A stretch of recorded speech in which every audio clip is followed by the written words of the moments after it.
1,5 ya Pak.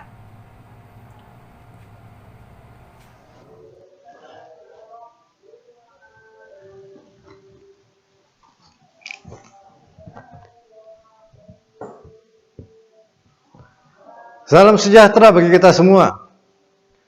Perkenalkan, saya Pendeta Nokon Romampuk, Ketua Majelis Jemaat GPB Bukit Zaitun Duri. Adapun Duri letaknya di Tas Timur, Jalan Sumatera, dan posisi tepatnya adalah dalam lingkungan komplek PT CPI atau PT Chevron Pacific Indonesia. Senang rasanya bisa menyapa jemaat kembali pada pagi hari ini. Biarlah kiranya kasih dan kemurahan Allah yang akan selalu melingkupi kita hari lepas hari di masa-masa pandemi virus corona ini. Bapak, Ibu, dan saudara-saudara, kita akan membaca dan merenungkan firman Tuhan. Mari, silakan Bapak Ibu mempersiapkan Alkitabnya masing-masing. Kita akan membaca firman Tuhan terambil dari kitab Amsal pasal 9 ayat 1 sampai dengan ayatnya yang ke-9. Mari, Bapak Ibu, kita satu dalam doa, kita berdoa. Bapa, kami datang pada pagi hari ini mengucapkan syukur atas kasih dan penyertaan Tuhan yang begitu amat kami rasakan hari lepas hari. Dan biarlah kiranya ungkapan syukur yang kami ungkapkan pada saat ini itu dapat berkenan di hadapan-Mu hingga akhirnya apa yang menjadi doa dan harapan kami semuanya dapat terlaksana dengan baik. Bersabdalah ya Bapa, karena kami anak-anak-Mu telah siap untuk mendengarkannya. Amin. Mari Bapak Ibu, kita akan membaca Alkitab kita secara bersama-sama. Amsal 9 ayat 1 sampai 9, kita mulai dari membaca judul yang diberikan oleh Lembaga Alkitab Indonesia, yaitu Undangan Hikmat dan Undangan Kebodohan. Hikmat telah mendirikan rumahnya, menegakkan ketujuh tiangnya, memotong ternak sembelihannya, mencampur anggurnya, dan menyediakan hidangannya. Pelayan-pelayan perempuan telah disuruhnya berseru-seru di atas tempat-tempat tinggi di kota. Siapa yang tak berpengalaman, singgahlah kemari. Dan kepada yang tidak berakal budi, katanya, marilah, makanlah rotiku dan minumlah anggur yang telah kucampur. Buanglah kebodohan, maka kamu akan hidup, dan ikutlah jalan pengertian. Siapa yang mendidik seorang pencemooh mendatangkan cemooh kepada dirinya sendiri, dan siapa mengecam orang fasik mendapat cela. Janganlah mengecam seorang pencemooh supaya engkau jangan dibencinya. Kecamlah orang bijak, maka engkau akan dikasihinya. Berilah orang bijak nasihat, maka ia akan menjadi lebih bijak. Ajarilah orang benar, maka pengetahuannya akan bertambah. Sampai semikian jauh bacaan firman Tuhan. Terpujilah Kristus. Haleluya. Selamat pagi bagi kita semua. Salam sehat, tetap semangat. Saudara-saudara kesehatan Yesus Kristus, firman Tuhan pagi hari ini menyampaikan pada kita tentang hal hikmat, atau judul yang diberikan oleh Sabda Bina Umat pagi hari adalah Undangan Hikmat. Dahulu saya pernah bertanya-tanya di dalam hati, dengan cara apa orang-orang Israel dapat terhibur hatinya, khususnya dalam hal keberimanannya, ketika mereka ada di tanah pembuangan, di dalam masa kerajaan Asyur, maupun dalam kerajaan Babel. Apakah kitab nabi-nabi itu, baik nabi-nabi besar maupun nabi-nabi kecil, itu cukup untuk menuntun kehidupan keberimanan umat di masa-masa pembuangan pada saat itu? Ternyata ketika membaca dan mendapatkan beberapa referensi buku, ternyata dijelaskan bahwa ada beberapa kitab yang dibaca pada masa-masa pembuangan. Salah satunya adalah kitab yang kita baca pada saat ini, yaitu kitab Amsal. Dan ada beberapa kitab Ayub, kitab Rut, juga kitab-kitab itu dibawakan dalam bentuk masa-masa pembuangan orang-orang Israel. Pada masa-masa pembuangan orang-orang Israel. Tujuannya untuk memberikan kekuatan bagi orang-orang Israel bahwa mereka memiliki Allah, memberikan kekuatan pada bangsa Israel bahwa Allah Abraham, Ishak dan Yakub Allah yang telah menuntun nenek moyang mereka keluar dari tanah perbudakan menuju tanah yang dijanjikan, itu tetap setia kepada mereka, tetap menjagai mereka.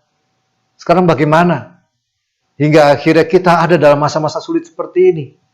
Tentunya ada hal-hal di mana hal-hal tersebut tidak engkau kerjakan. Di mana engkau sudah mulai mengendur dalam hal melayani Tuhan. Di mana engkau sudah mulai mengendur dalam hal memberikan yang terbaik kepada Tuhan. Hingga akhirnya kuasa kegelapan itu masuk ke dalam hatimu.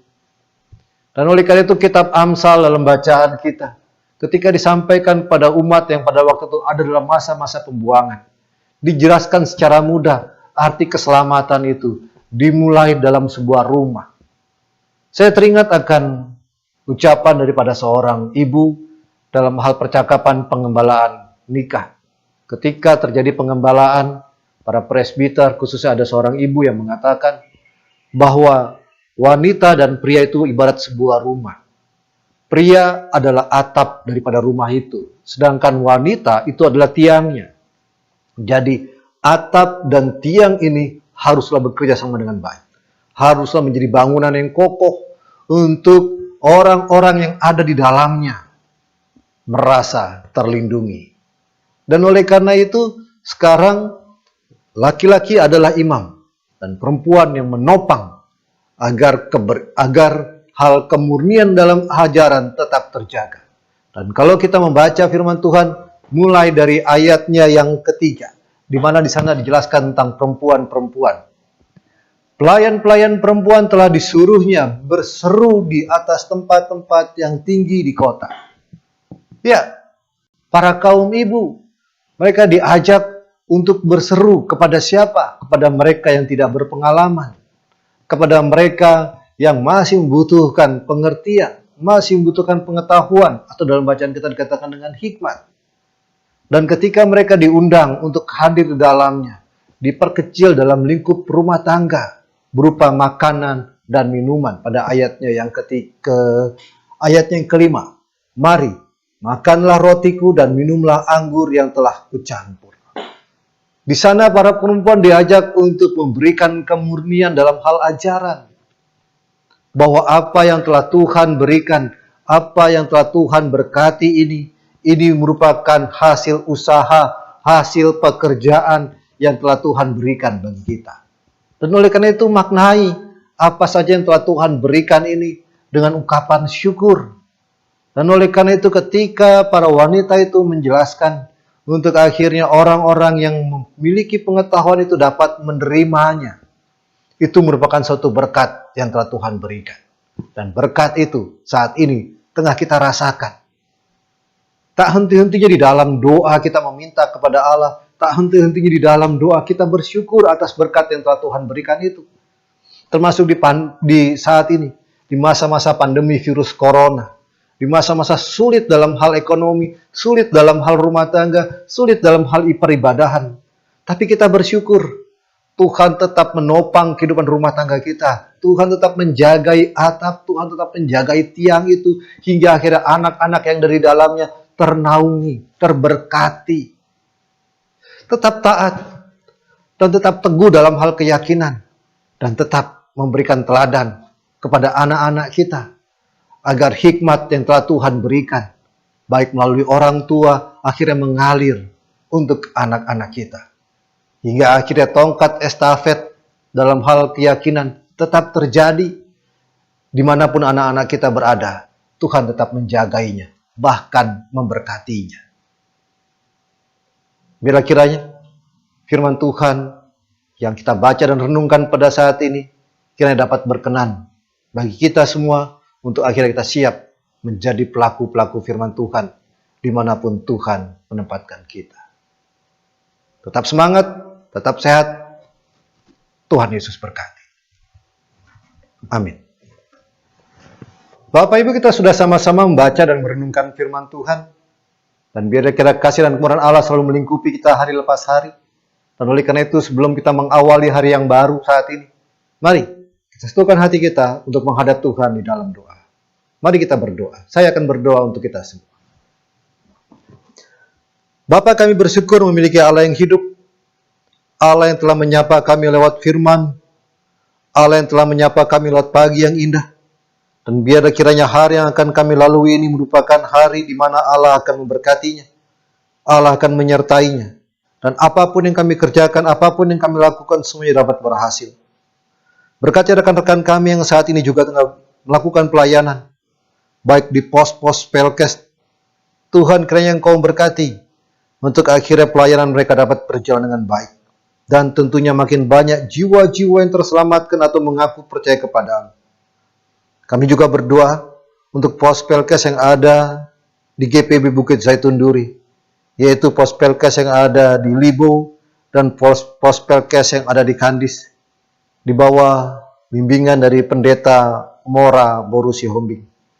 Tuhan Yesus kiranya Engkau berkati, biar kiranya kasih dan kemurahan Allah yang akan selalu melingkupi Pendeta Mora dalam memberikan yang terbaik kepada jemaat yang Ia layani.